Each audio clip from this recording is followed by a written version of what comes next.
Welcome to రాజనీతి.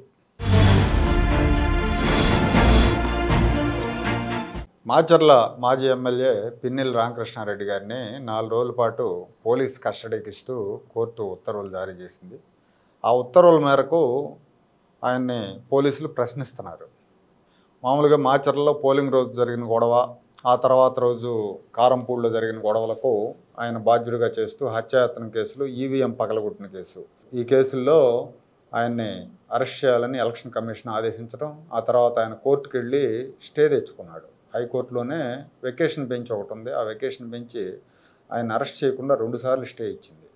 ఆ తర్వాత రెగ్యులర్ బెంచ్కి వచ్చిన తర్వాత రెగ్యులర్ బెంచ్ ఆ స్టేని ఎత్తేసిన తర్వాత ఈయన పోలీసులు అరెస్ట్ చేశారు. వెంటనే కోర్టులో ప్రవేశపెట్టడం, ఆ తర్వాత నెల్లూరు జైలుకి వెళ్ళటం అందరికీ తెలిసిన విషయాలు ఇవి.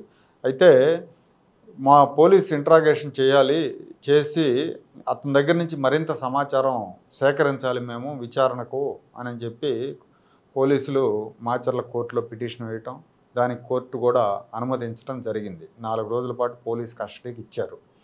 ఇప్పుడు ఆ ఇన్సిడెంట్కి సంబంధించి పోలీసులు గురజాల డిఎస్పి, అట్లాగే ఎస్ఐలు, ఏఎస్ఐలు మొత్తం ఒక 5-6 పోలీసులతో కూడిన బృందం నెల్లూరు జైలుకి వెళ్ళింది. నెల్లూరు జైలుకి వెళ్ళి ఆయన నిన్న విచారించింది. మనకి అందిన సమాచారం ప్రకారం, పత్రికల్లో వచ్చిన, ఛానళ్ళలో వచ్చిన వార్తల ప్రకారం మొత్తం 50 ప్రశ్నలు అడిగితే అసలు 30 ప్రశ్నలకు ఆయన సమాధానం చెప్పలేదు. 20 ప్రశ్నలకే చెప్పాడు. సహాయ నిరాకరణ అవలంబించాడు. జైల్లోనే ఆయన్ని ఇంట్రాగేషన్ చేశారు అన్నారు. అయితే ఆయన ఈ సందర్భంగా ఆయన ఏం చెప్పాడంటే, మామూలుగా వీళ్ళు ఎలా ఉంటారంటే పెద్ద ఫ్యాక్షనిస్టులు, ఫోజులు కొడతా ఉంటారు. జనరల్గా ఆయన మాచర్ల టైగర్ అని, పల్నాటి పులి అని ఇట్లా పిలుచుకున్నారు. అధికారం చేతిలో ఉన్నన్నాళ్ళు రెచ్చిపోతారు, మాకు అడ్డే లేదన్నట్టు బిహేవ్ చేస్తారు. చట్టం తన పని తాను సక్రమంగా చేస్తే, చట్టాన్ని అమలు చేసే అధికారులు సక్రమంగా పనిచేస్తే ఈ బెబ్బుళ్ళు, పులులు, పిల్లులు అవుతారంటానికి ఇది ఒక నిదర్శనం అన్నమాట. ఏంటంటే అసలు పాల్వాయి గేటు పోలింగ్ రోజు పాల్వాయి గేటు అనే గ్రామానికి నేను వెళ్ళలేదు, పోలింగ్ బూత్కి వెళ్ళలేదు, ఈవీఎం పగలగొట్టలేదు. ఆ ఊళ్ళో ఈవీఎం ఈయన పగలగొడుతుండగా అడ్డుకోపోయిన నంబూరి శేషగిరిరావు మీద హత్యాయత్నం చేశారు. అసలు ఆ నంబూరి శేషగిరిరావు ఎవరో కూడా నాకు తెలియదని చెప్పేశాడు ఈయన. అసలు ఇవన్నీ అంటే అది ఎట్లా అంటే గజనీ సినిమా టైప్లో నాకు అసలు ఏం తెలియదు అని ఆయన అన్నిటికీ కూడా సమాధానాలు చెప్పాడు. ఆ ఇన్సిడెంట్తో నాకు అసలు సంబంధం లేదని చెప్పాడు. కారంపూడి వెళ్ళలేదు, పాల్వాయి గేట్ వెళ్ళలేదు, తర్వాత నంబూరి శేషగిరిరావు ఎవరో తెలియదు, ఇట్లా చెప్పారు. అయితే ఇదే సమయంలో జగన్మోహన్ రెడ్డి గారు 3 రోజుల నాడు ఆయన పరామర్శించడానికి వెళ్ళినప్పుడు ఆయన ఏం చెప్పాడో చూడండి ఒకసారి. ఎమ్మెల్యే లోపలికి పోయి ఈవీఎంను పగలగొట్టే కార్యక్రమం జరిగింది.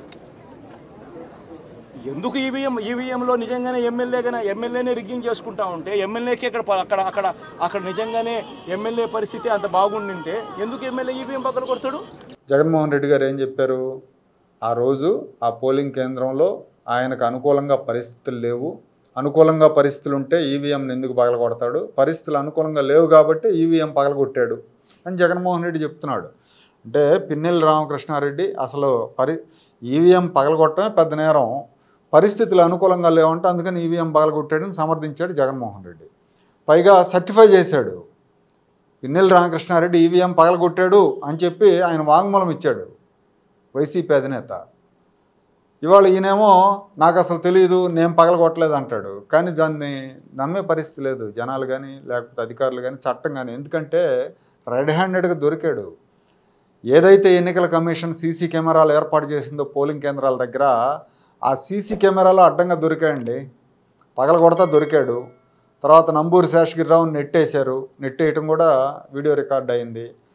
తర్వాత ఆ రోజు ఆయనకి బయటికి వెళ్ళిన తర్వాత ఆయన మీద హత్యాయత్నం చేశారు, తలబాగలు కొట్టారు. ఆయన డైరెక్ట్గా చెప్పాడు, పిన్నెల్లి మనుషులు వచ్చి నన్ను కొట్టారు, నన్ను చంపబోయారని చెప్పి. ఇన్ని వాంగ్మూలాలు నమోదైన తర్వాత, ఇన్ని సాక్ష్యాలు ఉన్నాక, రైట్ రాయల్గా నీకు వీడియో ఎవిడెన్స్ ఉంది, అట్లాగే జగన్మోహన్ రెడ్డి గారు కూడా ఎవిడెన్స్ వాంగ్మూలం చెప్పాడు, పగలగొట్టాడని చెప్పేశాడు. మరి సరే ఆయన వాంగ్మూలం చెల్లుతుందా లేదా అనేది పక్కన పెడితే, ఇన్నుండగా ఇతను నాకు అసలు ఏం తెలియదని చెప్పి అన్నాడు. అంటే పిల్లి అయిపోయింది, ఏం చేయాలో అర్థం కావట్లా. ఇప్పుడు బుకాయిస్తున్నాడు. మొన్నటిదాకా రొమ్ములు విరుచుకొని తిరిగారు అన్నదమ్ములు ఇద్దరు, ఇవాళ తమ్ముడు అసలు పరారైపోయాడు, ఎటు వెళ్ళాడో కూడా తెలియదు, ఎక్కడున్నాడో తెలియదు. మరి పోలీసులు దయదలిచి పట్టుకుంటే లేదా పోలీసులు యందు ఆయన దయదలిచి చిక్కితే చెప్పలేం, కానీ ఇప్పటికైతే లేడు అతను. సో ఈ కేసులో అన్నదమ్ములు ఇద్దరు కూడా ఇరుక్కున్నారు. అధికారులు చట్ట ప్రకారం సక్రమంగా వ్యవహరిస్తే వీళ్ళు బయటకు రావడం, వీళ్ళకి కనీసం 5-6 ఏళ్ళ శిక్షకి తగ్గకుండా శిక్ష పడే అవకాశం ఉంటుంది.